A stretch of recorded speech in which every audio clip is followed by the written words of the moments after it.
Togo Info, le Togo à votre portée.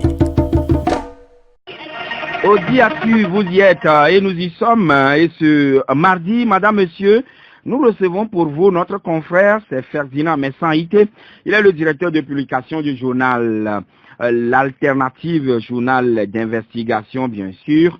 Alors encore une fois, Ferdinand, bonjour. Bonjour Joachim, bonjour à tous les auditeurs. À nouveau, merci d'avoir accepté d'être disponible ce matin. C'est un plaisir. Et voilà, nous allons démarrer d'abord par l'actualité internationale et vous suivez de près tout ce qui se passe au Mali.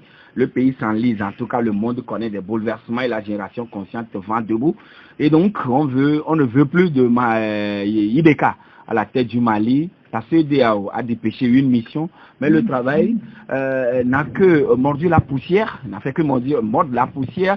Et aujourd'hui, c'est 4 chefs d'État, le Ghanéen, l'Ivoirien, le Nigérien et je crois le Sénégalais, voilà les 4 qui vont faire le déplacement de Bamako le jeudi prochain. Comment trouvez-vous la situation qui se passe actuellement au Mali? Le Mali, c'est qu'on appelait depuis longtemps le Soudan de l'Afrique de l'Ouest, c'est un grand souci. Hein? C'est fait partie de la bande qu'on appelle le maillon faible du Sahel. Le Mali, le Niger et le Burkina Faso, victimes de plusieurs choses, le terrorisme, la mauvaise gouvernance qui a caractérisé ce pays depuis des années. Et on voit bien avec Ibeka et son fils qui font n'importe quoi à la tête de ce pays. Vous avez vu toutes les vidéos qui ont circulé sur le fils en train de faire la fête un peu partout dans le monde. Et c'est cette corruption-là qui révolte les Maliens, parce que le problème est parti de là. C'est toute cette corruption-là, pendant que, bon, écoutez, le pays est en guerre, il y a des gens qui volent de l'argent, qui détournent l'argent sur le matériel militaire, on commande le matériel militaire, il y a des détournements comme au Niger, pendant que les soldats meurent au front, le président et son fils sont dans la fête, la bamboula, et ça révolte les peuples. Les Maliens ne sont pas comme des Togolais, ça révolte les peuples, et les peuples sont dans la rue, et comme la classe politique malienne a totalement échoué, je parle des politiques, c'est un imam qui a pris un religieux qui a pris le devant pour canaliser toute cette colère-là contre ce président-là. Bon, aujourd'hui, les Maliens demandent le départ de Ibeka, il est à mi-mandat, et bon, ses frères de la CEDEAO, ses collègues, comme ils l'ont fait au Togo, sont arrivés là-bas pour proposer des solutions boiteuses. Au lieu de régler le problème de fond, ils vont pour dire, écoutez, il faut faire un gouvernement d'union nationale, il faut faire ça. Et puis bon, mais comme les politiciens maliens, la société civile malienne n'est pas la société civile togolaise, parce qu'au Togo ici, lorsqu'on a sorti une feuille de route assez bidon, on a vu les politiques applaudir, les gens ont dit qu'ils étaient satisfaits à 75%. La suite, vous l'avez vu, les Maliens, ils sont organisés, ils disent non à la CEDEAO. Et je pense que l'arrivée des chefs d'État ne fera pas bouger les lignes, parce que le fils de Ibeka a démissionné de la tête de la commission de la défense, mais ce n'est pas sa tête, c'est pas sa tête qu'on cherche, c'est la tête de son père. Vous voyez, il faut pas sauter les quand même faire sauter le président qui est régulièrement élu par ces mêmes Maliens, entre-temps soutenu en 2013 par ce même imam Diko, est-ce que ce ne serait pas dans quelles conditions les élections avaient été organisées? On sait qu'en Afrique, les élections sont souvent frauduleusement claires, vous voyez, et puis quelque temps après, les peuples sont dehors, et pour dire, bon, écoutez, nous ne sommes pas satisfaits, il faut faire ci, il faut faire ça. De toutes les façons, il faut régler le problème malien, parce que c'est la digue, le Mali, le Burkina, le Niger, c'est la digue qui maintient le terrorisme. Si cette digue saute, tous nos pays de la côte seront atteints. Donc c'est un pays très malade sur tous les plans, et il faut vraiment des médecins sérieux, pas des gens qui font des diagnostics approximatifs, il faut des gens sérieux pour régler le problème. Et la CEDEAO nous prouve tous les jours qu'elle n'a plus de crédibilité, parce qu'au lieu que les chefs d'État disent la vérité à leurs collègues en disant mais ça ne peut pas se passer comme ça, il faut régler le problème, ils vont proposer des solutions de rafistolage qui aggravent le mal, vous voyez. Et donc, tant qu'on va continuer pour eux, ce n'est pas quand même aggraver le mal, mais plutôt essayer de résorber, trouver non, c'est des solutions boiteuses. Vous avez vu, nous sommes dans une zone très sensible. Cette année 2020, il y aura des crises. Vous avez vu la Côte d'Ivoire, nous sommes en fin de règne de Ouattara, catastrophique. Oui, mais lui aussi, il ambitionne déjà de revenir. Il y a des oiseaux qui demandent qu'il revienne. C'est fumant la Côte d'Ivoire. Et ce qui va se passer en Côte d'Ivoire dans les jours à venir vont impacter nos pays. Vous voyez, parce que la Côte d'Ivoire, c'est la locomotive de l'UEMOA. Vous avez la Guinée qui est dans une situation tendu. Hier, vous avez vu tout ce qui s'est passé en Guinée. Les gens sont dans la rue pour demander le départ d'Alpha Condé. On a tiré à balles réelles sur les gens. Vous avez le Niger qui... il y a des problèmes de corruption avec l'armée. Il y a un problème de détournement de plusieurs milliards sur le matériel militaire. Voilà. Vous avez le Burkina qui va aux élections dans une situation sécuritaire assez tendue. Et vous avez aujourd'hui le Mali qui est totalement un État en délitement. Donc, du coup, toute cette zone-là est sensible. Et je pense que quand on a des organisations comme la CEDEAO, c'est de dire la vérité aux gens plutôt que de proposer des solutions. Ils ne doivent pas agir avec légèreté face à l'ampleur de la qualité des problèmes. Mais non, c'est tout le problème, c'est tout le pays c'est toute la zone qui risque d'être impactée. Oui. C'est comme ils ont géré le problème togolais. C'est pas réglé de toute façon. Ils ont gagné un peu du temps, mais le mal est là, le problème n'est pas réglé. Et c'est ce qu'ils veulent proposer au Mali. C'est pas normal. Ah oui, mais quand même, ils ont été très clairs, la commission avec Kassi Brou, qui dit pas de dégagisme, c'est-à-dire chasser le président du pouvoir. C'est le peuple qui en décide. C'est pas les petits cadres de la CEDEAO qui doivent fixer les principes. C'est le peuple qui en décide. Et dans tous les pays où il y a eu des révolutions, les peuples n'étaient pas d'accord, les peuples ont chassé des gens. Vous savez, la Révolution française, on est passé par des étapes de guillotine. On a guillotiné des rois, tout ça pour que les peuples soient libres. Donc c'est le peuple qui décide. C'est pas un fonctionnaire à Abuja qui doit dire au peuple souverain ce qu'il doit faire ou ce qu'il ne doit pas faire. Donc cette déclaration, il y a risque de sanctions également qui peut tomber des sanctions. Qu'est-ce que vous appelez sanctions? Un peuple décide souverainement de qui doit le diriger. Qu'est-ce que vous appelez sanctions? Les leaders qui dirigent. Laisse tomber ces histoires. D'accord. Revenons un peu au Togo. Alors, Ferdinand, la lutte contre le coronavirus dans notre pays, cela, en tout cas, la maladie n'est pas encore terminée, nous ne sommes pas encore sortis d'affaires. Mais comment trouvez-vous le niveau d'engagement ou d'implication des médias togolais? Oui, je pense que les médias togolais font de leur mieux. Ils font vraiment de leur mieux. Ils se sont véritablement engagés dès le départ. J'ai vu toutes les organisations de presse qui étaient mobilisées pour la sensibilisation, malgré le fait que les médias même sont très impactés par le coronavirus. Les médias sont au front. Et il faut quand même féliciter tout le travail des confrères, tout ce qui se passe là, et qui participent, vous-même y compris les radios, les télévisions, qui multiplient les émissions, les sensibilisations sur les mesures barrières. Et je pense que les médias jouent leur partition. Et même les autorités, toutes les institutions qui sont engagées dans la lutte contre le coronavirus ont recours aux médias pour passer leur message. Et ils reconnaissent d'ailleurs ce travail que la presse togolaise fait. C'est ça. C'est la force de la presse. Oui, mais quand même, cette même presse togolaise était aux États généraux. Ça fait déjà 6 ans, et c'était le 2 juillet dernier.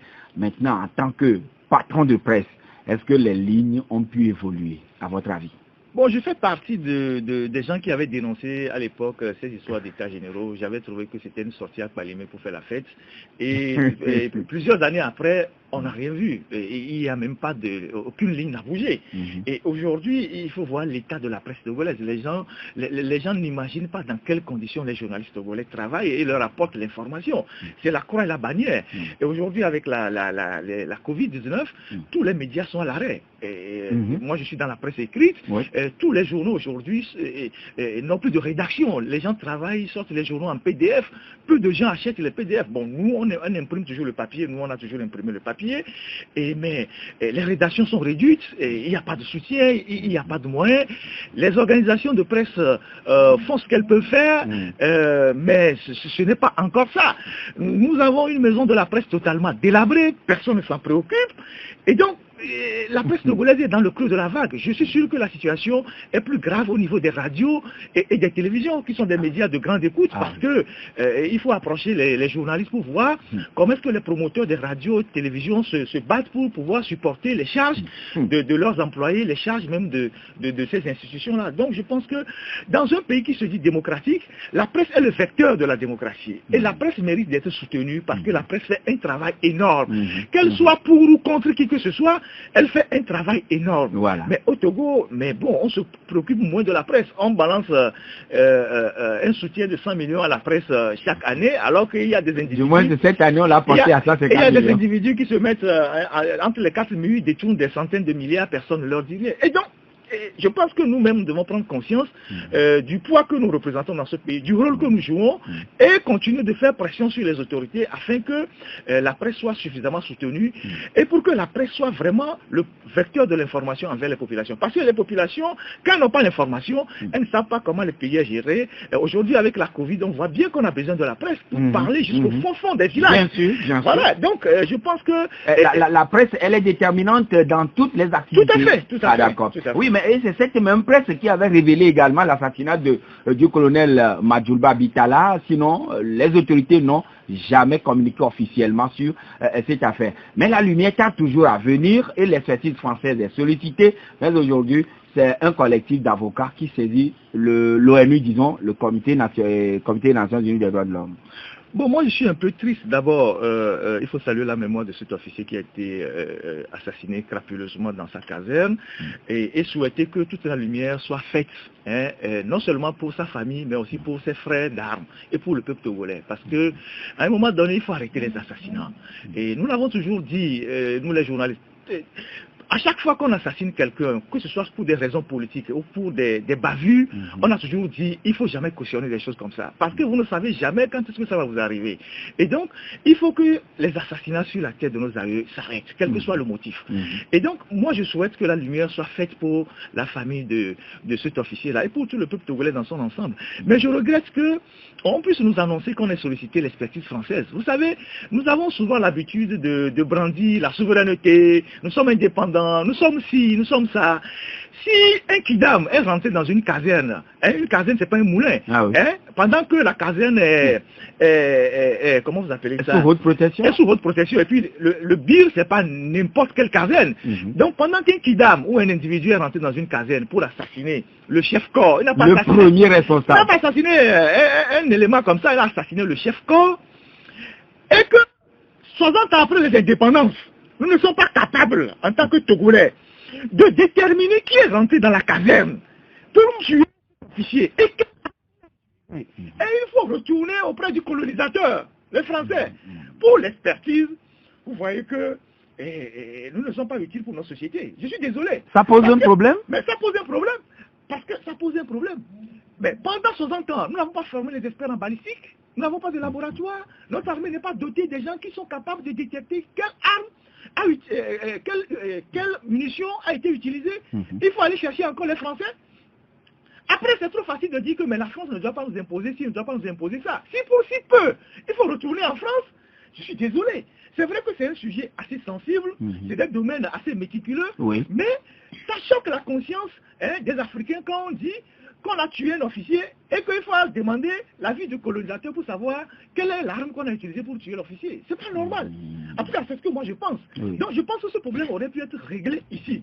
Donc on aurait pu former des soldats togolais dans le domaine de la balistique afin que... Il y en a de formés, je pense bien. Je ne connais pas toutes les compétences dans l'armée togolaise, mais je suis certain qu'il y en a de formés dans l'armée togolaise. Mais j'ai comme le sentiment que, en portant l'affaire en France, ou bien en essayant de dire que bon, on sollicite l'expertise de la France, on fait un peu de diversion, on essaie de gagner du temps, on essaie de faire croire à l'opinion que bon, on veut vraiment voir la lumière dans cette affaire. Mais en réalité, on tourne en rond. En réalité, on tourne en rond. On a mis en place une commission d'enquête qui était d'abord une commission assez bizarre. Après, normalement, il fallait mettre une commission d'enquête de commandement. Et ils ont modifié la commission, les gens ne savaient pas. Ils ont remodifié la commission. La commission que dirige le général Yack. Oui, quand il y a eu des critiques, ils ont recomposé la commission. Vous n'avez pas vu, c'est passé inaperçu. Et puis ils ont dit, la commission a 15 jours pour donner les résultats. Depuis, nous sommes à 2 mois. Il n'y a pas de résultats. Semblerait-il qu'on a voulu interroger les gens, certains n'ont pas voulu parler, certains ont dit qu'ils ne parlent pas. Et donc, voilà, on est là. Mais finalement, le dossier est très sensible à tel point que personne ne veut se prononcer officiellement là-dessus. Peut-être que sensible par rapport à la nature même du crime et la victime. Parce que c'est quand même un chef-corps. Il dirige l'une des unités les plus puissantes du pays. Oui, mais donc, quand même, Ferdinand, est-ce qu'aujourd'hui, il ne juge pas que l'État puisse doter les casernes ou bien tous les camps de caméras de surveillance de haute gamme, comme on en a dans les coins, disons, les carrefours de l'eau? C'est souhaitable. Mais le problème ne se pose pas à ce niveau. Une caserne, ce n'est pas un moulin.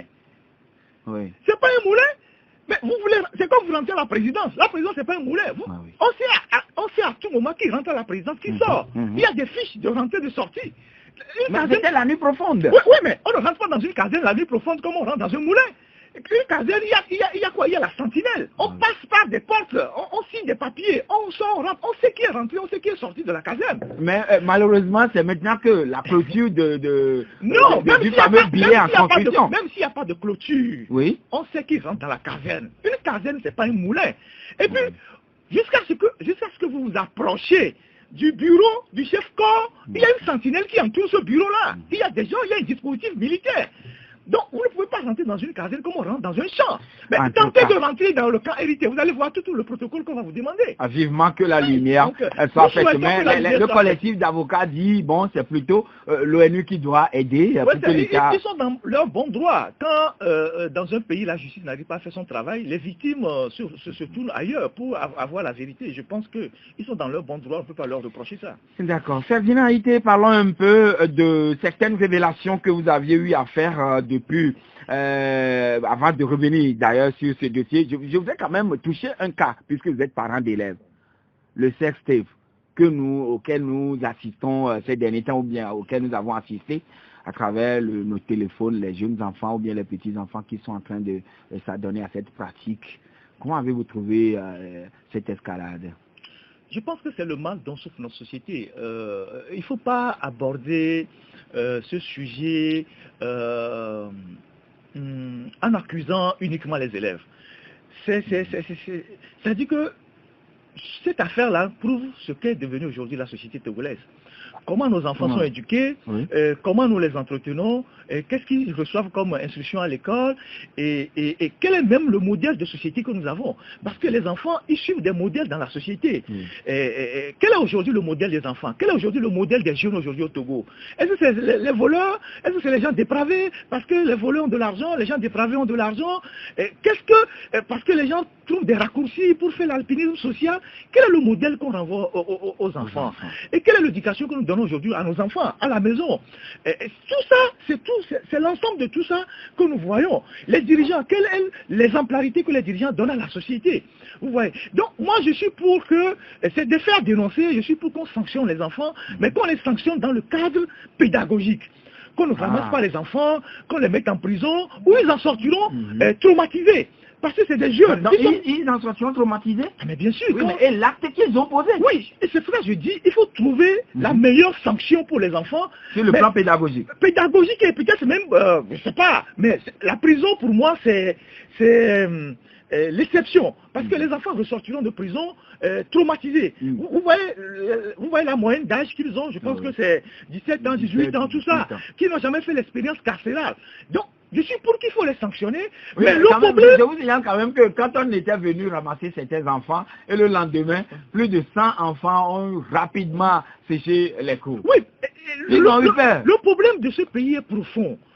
Vous voyez, la dépravation des mœurs est profonde. Ce n'est pas seulement un problème qu'il faut circonscrire à ce qui arrive aux élèves.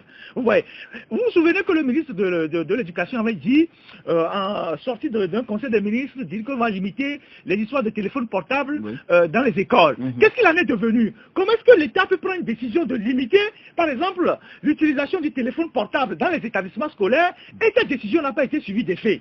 C'est l'État qui est fautif. Et c'est ce même téléphone que les enfants utilisent avec l'application. Bien évidemment. Que sont devenues aujourd'hui nos écoles? Qu'est-ce qu'on fait dans nos écoles? Qui sont les enseignants?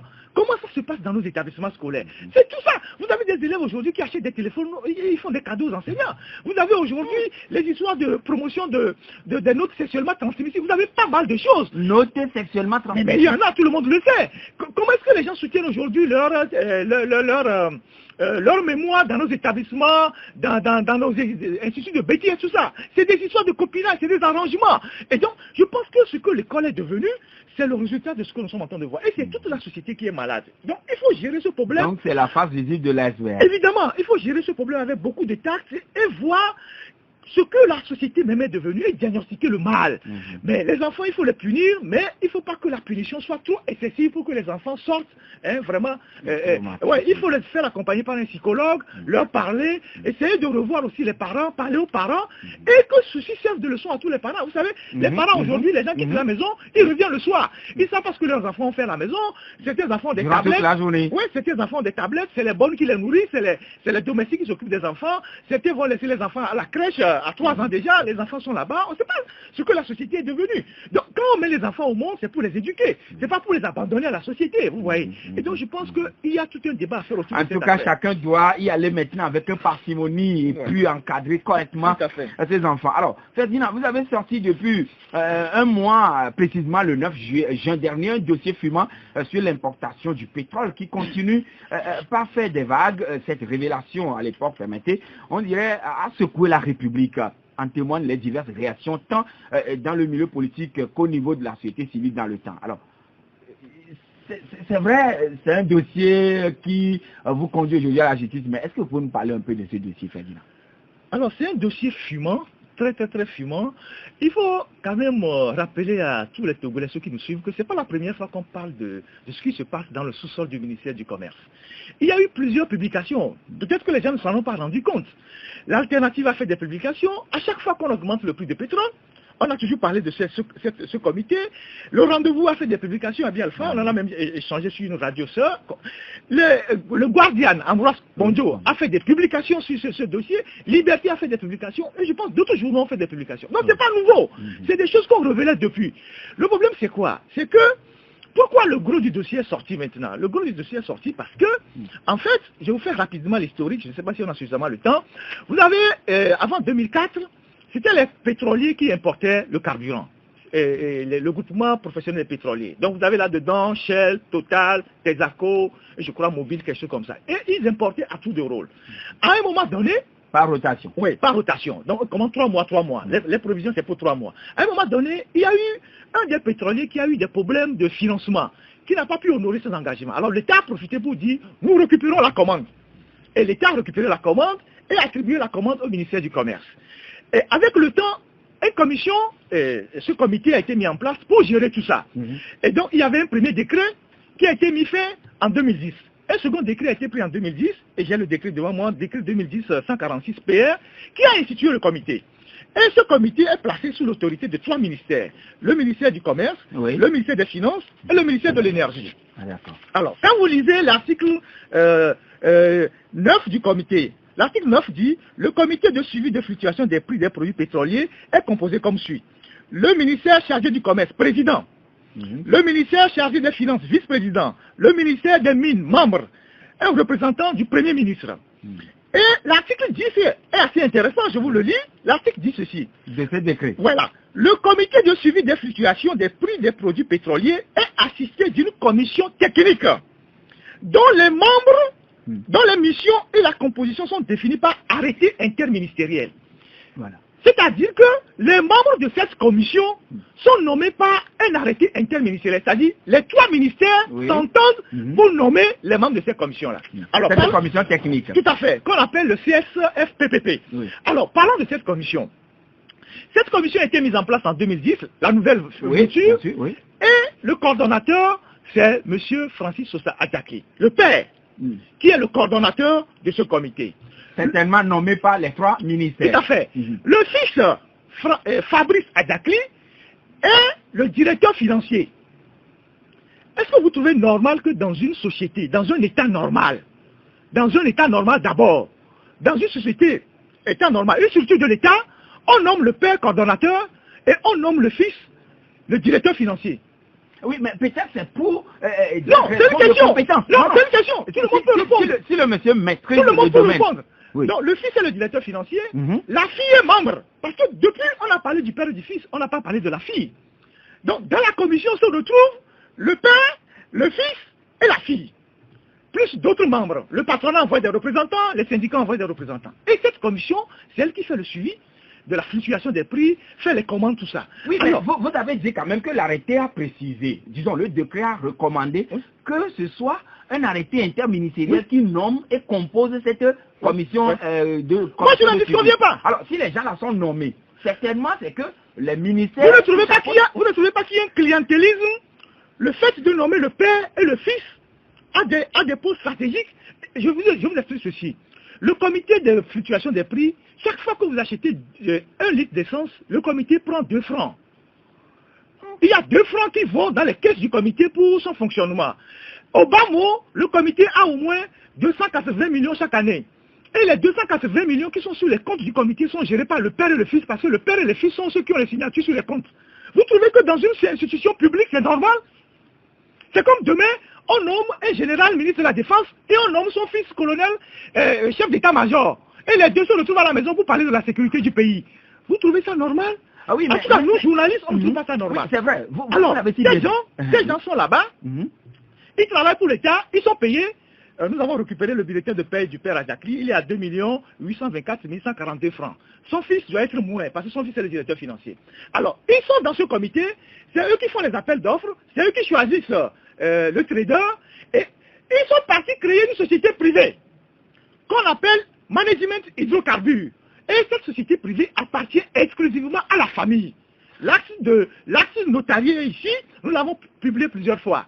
Oui, mais ce n'est pas ce que monsieur Kofi Komla Kondo ou bien Kondo Komla a dit sur la vérité. Non, je vais vous dire. Oui. Monsieur Kofi Kondo Komla, qui est aussi de la bande, ça sortir à la TVT, c'est un cirque. Vous avez vu qu'il n'a lu qu'un document. On était même incapable de lui poser des vraies questions. Quand il a dit qu'il y a une société d'intermédiation à qui les traders ont confié la commande du pétrole, il n'a pas dit à qui appartient la société. Il ne l'a pas dit. Cette société appartient à la famille Adjakli, c'est-à-dire le père, le fils et les deux filles. Et c'est eux qui commandent le pétrole. Ils le commandent, ils le font venir dans les cuves de la STCL et ils vendent le pétrole aux marketeurs. Ce qu'on appelle les marketeurs, c'est Cap, Total, tous ces gens que vous voyez. Parce que le monsieur, il a dit à la TVT que non, que l'argent qu'on utilise pour commander le pétrole n'est pas l'argent de l'État. Que c'est les marketeurs qui donnent de l'argent. Ce qui est faux. Quand nous avons traité le dossier de T-Oil, vous pouvez relire cet article. Aucun marketeur au Togo ici n'a de l'argent pour commander le pétrole sur 3 mois. Vous comprenez? Aucun marketeur, bien évidemment. Ce sont des opérateurs économiques. Non, je vous explique. Bien évidemment. Parce que même dans le GPP à l'époque, il y avait un des opérateurs qui avait eu des problèmes. C'est pour ça que l'État a retiré ça. Les marketeurs achètent chaque 2 semaines. Chaque 2 semaines, chaque 15 jours, le pétrole auprès de Hydrocarbures Management. Sur le mode cash and carry. C'est-à-dire quoi? Quand Sanol veut acheter, ou quand T-Oil veut acheter, par exemple, T-Oil achète 800 millions de pétrole chaque 2 semaines. Alors, avant que les Adjakli ne vendent le pétrole à T-Oil, ils doivent avoir le chèque. T-Oil va libérer le chèque au nom de la société des Adjakli. Les Adjakli doivent vérifier s'il y a l'argent sur le compte de T-Oil. Ils endossent l'argent avant de libérer la marchandise. C'est comme ça que ça se faisait. Oui, mais plutôt, monsieur Kondo reconnaît quand même à la TVT qu'il n'y a que la subvention de l'État. Que l'État ne met jamais l'argent à la distribution. Je vous ai dit qu'il raconte des histoires. Pourquoi je vous dis ça? Qu'il raconte des histoires. Et je vous ai décrit comment est-ce que les gens vendent le pétrole.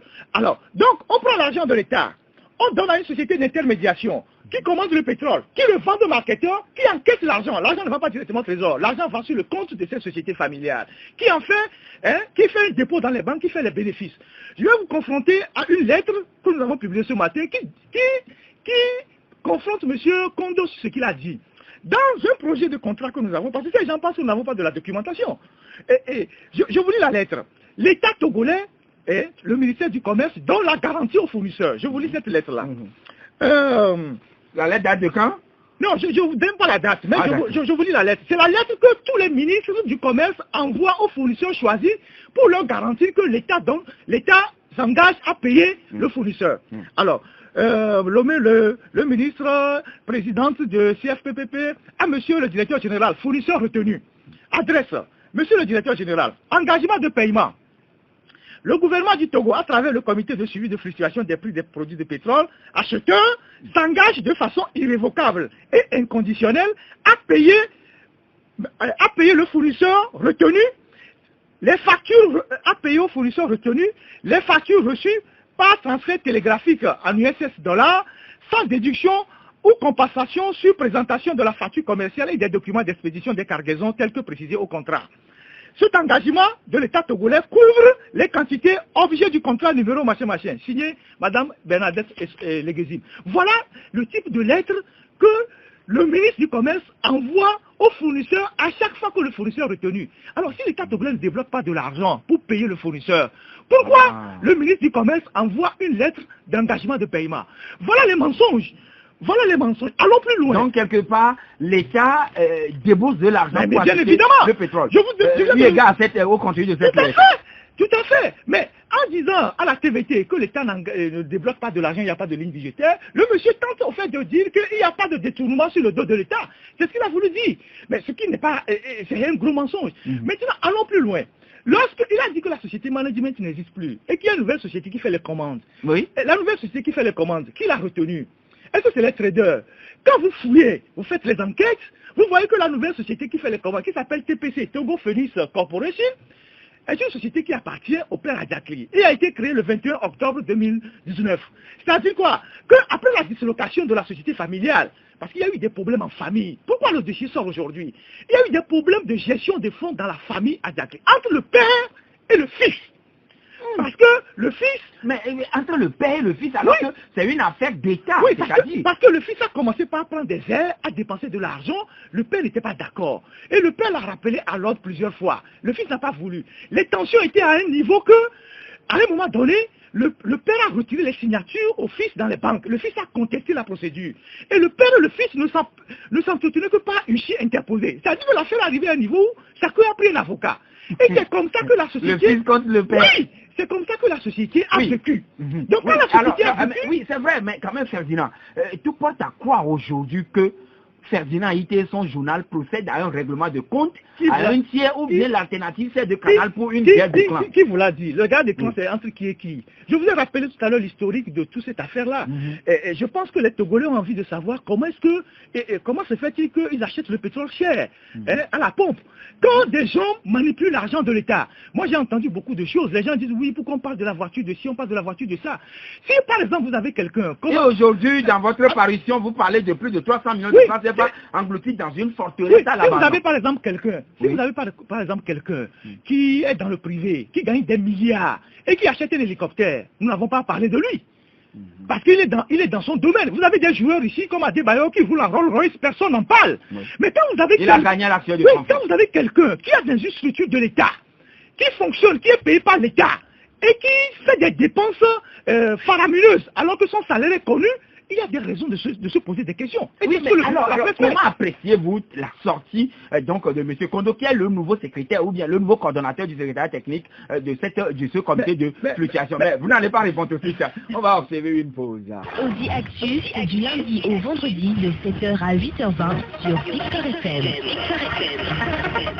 Retour donc en studio, madame, monsieur, dans Audi Actu, deuxième rendez-vous cette semaine avec Ferdinand Messan. Oui, Ferdinand, tout à l'heure, je disais, c'est vrai.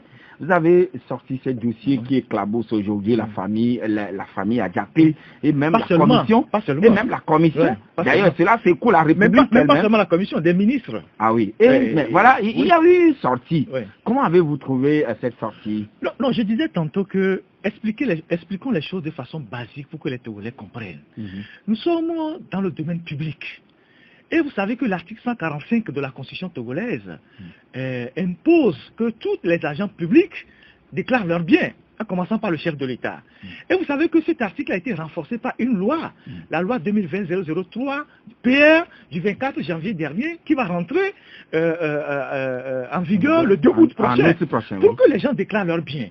Alors, si vous avez par exemple un privé, le gars est dans le domaine privé, il fait ses affaires, il achète une voiture de 100 millions, ça ne doit choquer personne. Même s'il achète l'hélicoptère, même si c'est un jet privé, ça ne doit choquer personne. Parce qu'il est dans le privé, il gagne son argent dans le privé. Mais quand vous avez quelqu'un qui est dans une structure de l'État, dont on connaît le salaire, parce que c'est un employé de l'État, et qu'il détourne de l'argent, et qu'il utilise cet argent détourné pour faire des constructions d'immeubles, il achète des voitures, mais nous sommes en droit de nous poser les questions. Où est-ce qu'il a trouvé l'argent? C'est le contrôle de l'action publique. Tous les citoyens doivent demander ça. Je lisais même hier un tweet du confrère Loïc Lawson qui disait ceci. Je vous le cite. L'État, en remplaçant Adjakli, père par Kondo Komla, n'a fait que vendre le voleur pour acheter le sorcier. Il poursuit et également il dit le nouveau patron du pétrole est un très proche de Adjakli fils. Il a bénéficié d'un véhicule que le fils lui a acheté, mais le papa l'a retiré. Je vais en arriver, mais bon, comme tu as posé la question, Loïc n'a pas menti. Ce qu'il a dit est vrai. C'est hier seulement que j'ai lu ça sur son et le monsieur qui est parti, qui est allé à la TVT parler, il était le numéro 3 du réseau. C'est-à-dire que après le père, le fils, c'est lui que vous voyez. Quand le fils est en voyage, c'est lui que le fils demande de faire les papiers, tout ça. Il ne peut pas dire qu'il n'est pas au courant de certaines choses. Vous savez, ces gens, ils ont instauré au ministère du Commerce un vaste réseau de corruption pour faire taire les gens. Tous les ministres du commerce, je ne sais pas si le nouveau est dedans, étaient arrosés. Les gens avaient de l'argent, des billets d'avion, classe affaires pour voyager, des prises en charge médicales en Europe. Tout ça à la charge de ces gens-là. Les gens avaient des voitures. Hein? Les ministres recevaient des voitures de ces gens. Comment est-ce que des gens qui sont des subalternes du ministre peuvent voiture à un ministre? Le ministre même devait se poser des questions. Et donc, quand Loïc dit qu'il a été offert par le fils Adjakli à ce monsieur une voiture, il n'a pas menti. Donc, voilà comment est-ce que les gens utilisaient l'argent qu'ils percevaient quand nous achetons le carburant. Je vous ai dit que oui, le comité de suivi engrange plus de 280 millions chaque année sur chaque litre d'essence. Vous versez 2 francs au comité de fluctuation. Et cet argent est géré exclusivement par le père et le fils parce que c'est eux qui ont signature sur les comptes. Et donc nous parlons de l'action publique, nous parlons des biens publics. Est-ce que c'est normal que les Togolais qui nous entendent nous disent, est-ce que c'est normal que dans un service public, le père qui a 75 ans, qui devait être déjà admis à la retraite, je ne trouve pas d'inconvénient qu'il soit un expert du ministère, le père soit coordonnateur d'un service public, le fils est le DAF, et la fille est membre de ce même comité. Et que ces mêmes personnes sortent pour créer une société de droit privé dehors, pour importer le pétrole, alors que c'est eux qui font les appels d'offres des gens au ministère, c'est eux qui fixent le prix. Et ils vendent le pétrole, ils gagnent l'argent est sur leur compte, on ne sait pas par quel mécanisme ils reversent la TVA, tous les taxes à l'État. Et ils roulent sur cet argent dans le pays. Alors, ce n'est pas normal, c'est tout ce que nous sommes en train de dénoncer. Maintenant, oui, c'est ce que vous dénoncez, on le reconnaît, mais quand même, à écouter M. Kofi Kondo Komlan, le coordonnateur hier, le ministère a demandé ou commandé un audit. Comment appréciez-vous l'initiative? Est-ce que cela vous inspire total confiance? Le ministère ne peut pas commander un audit, parce que c'est tout le ministère qui est éclaboussé dans cette affaire-là. Ah. Tout le ministre passé et tout ce qui se passe, c'est les agents du ministère, c'est tout le ministère qui est éclaboussé par le scandale. Ils sont plongés dans la farine, tout le ministère. S'il doit avoir audit, oui, c'est soit l'inspection générale d'État, c'est soit la Cour des comptes, c'est soit Aplusia. Mais ces gens ou peut-être la présidence? Oui, ou la présidence, mais ces gens doivent être accompagnés d'experts pétroliers. Parce que le système qu'ils ont mis en place, quand les gens mettent un système sophistiqué pour voler de l'argent, si vous n'êtes pas sophistiqué, vous ne pouvez pas comprendre la nébuleuse qu'ils ont mis en place. C'est pour ça que quand j'entends les gens, je lis ce que les gens écrivent, les gens ne comprennent pas ce qui se passe. Quand tu n'es pas pétrolier, tu ne peux pas comprendre le phénomène qu'ils ont mis en place, le système qu'ils ont mis en place pour gruger l'État. Si on amène un simple financier là-bas, il ne comprendra rien. Nous, pour traiter ce dossier-là, nous avons eu recours à des experts pour décortiquer les documents. Par exemple, quand vous prenez le projet de contrat, il est dit quelque part dans le projet de contrat que, dans un article, que la date de paiement du carburant et sa livraison sont laissées à la discrétion exclusive du trader et du comité. Et le comité, c'est qui? C'est Fabrice Adjakli. Ça veut dire que c'est à ce niveau que se font les magouilles. Parce que nous avons dit... sont laissés donc à la discrétion du trader et du comité. Et le comité, c'était Fabrice qui était le tout-puissant. Vous voyez? Bon, cette histoire-là, c'est que c'est sur les fluctuations qu'on détourne l'argent. Parce que vous savez que le prix du pétrole, ça bouge à chaque moment. Oui, ça bouge à l'international, mais quand même, avec monsieur, le coordonnateur disait hier que quand le baril chute à l'international, il ne faut pas penser que automatiquement ça doit affecter le prix à la pompe. Parce que nous ne parlons pas du il y a le raffinement. Nous ne parlons pas du Il y a le raffinement. Le Togo achète des produits finis. Oui. Nous avons les documents de décharge. Oui. Le Togo n'achète pas les produits non raffinés. Le Togo achète des produits finis. Nous n'avons pas quand même la raffinerie pour les... Non, et là c'est encore un autre mensonge. Le Togo achète des produits finis. Oui, il n'a pas dit aussi, il a clairement dit que c'est les produits finis que nous achetons. Il ne peut pas dire que ça affecte, il ne peut pas dire que c'est... Le prix au baril n'affecte pas directement le prix à la pompe. C'est pas ce que nous disons.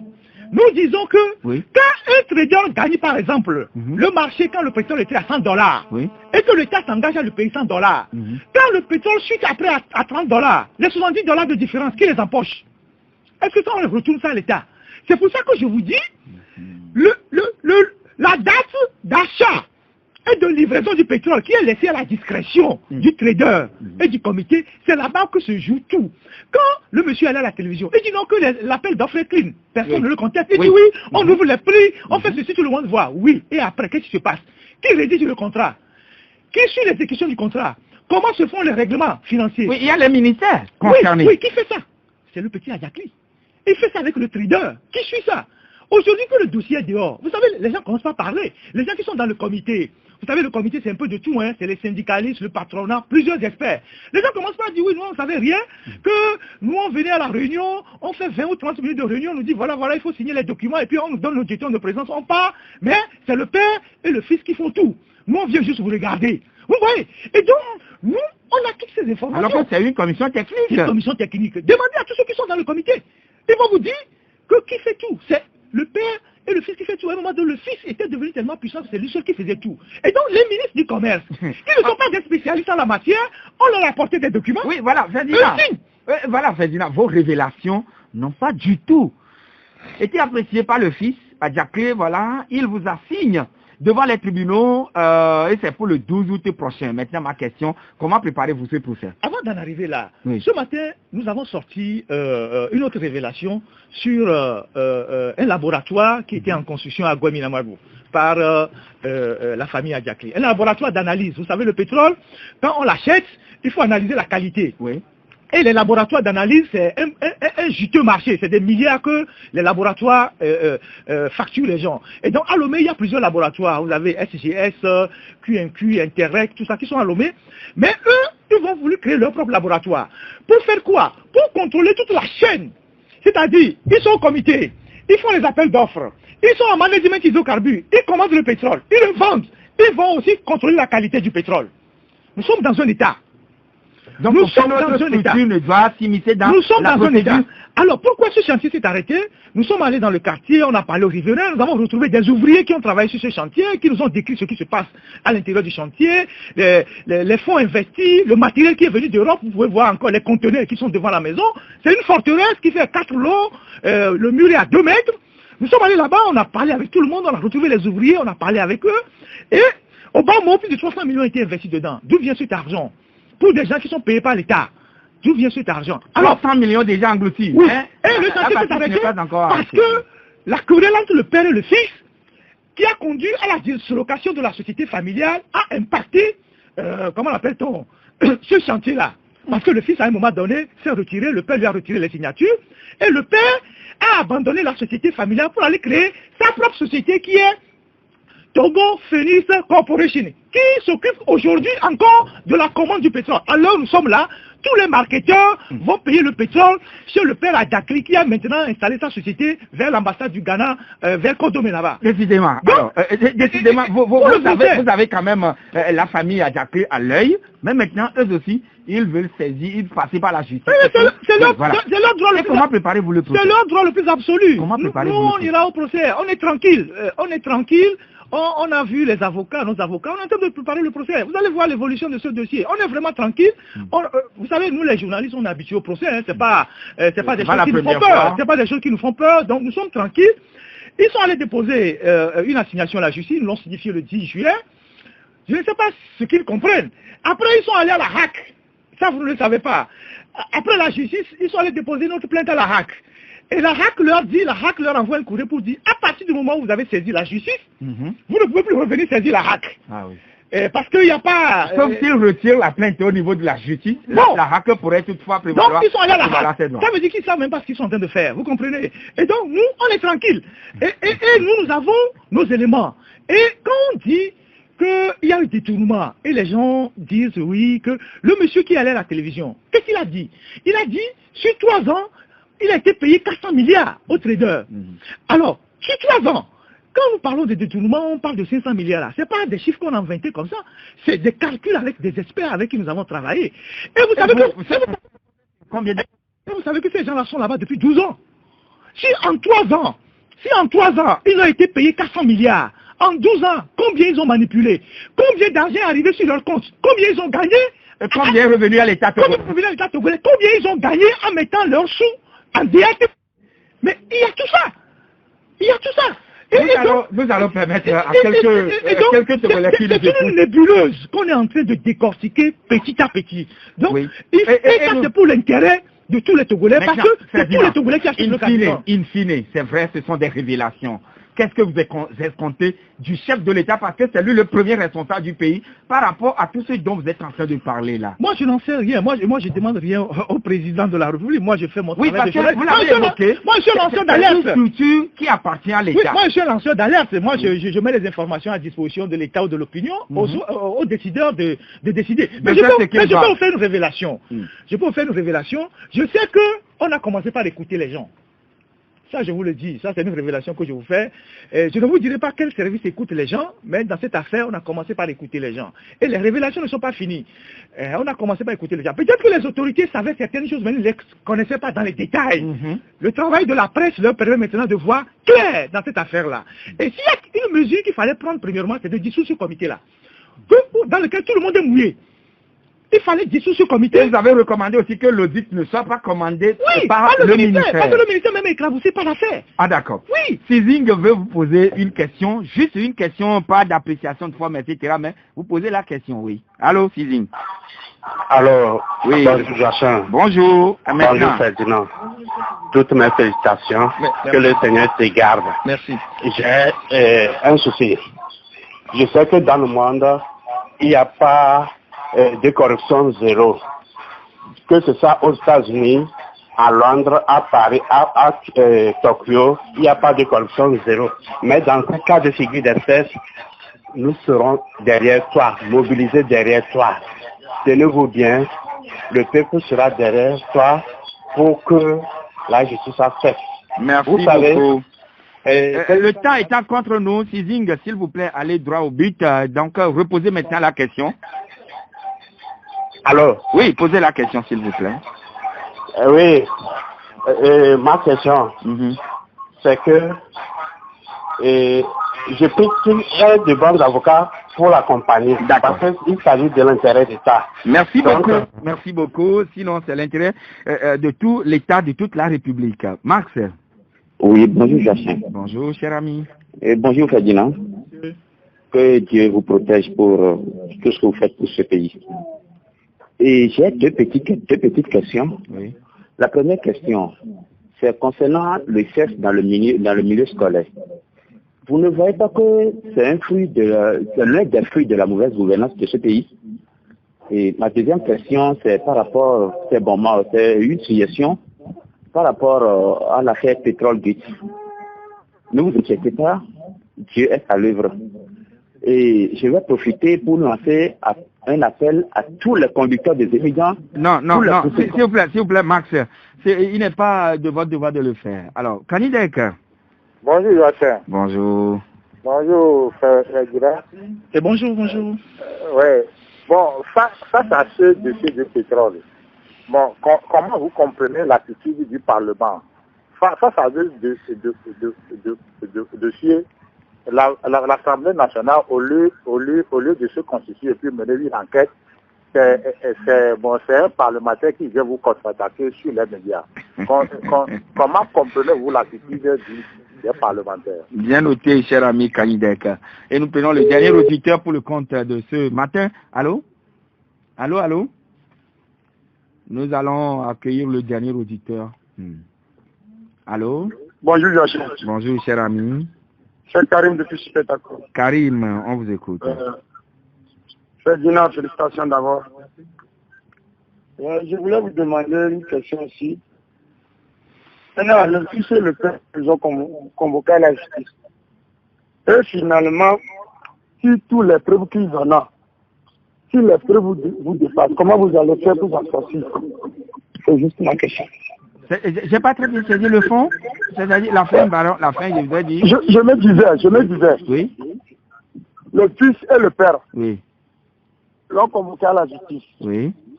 Maintenant, ils vont à la justice.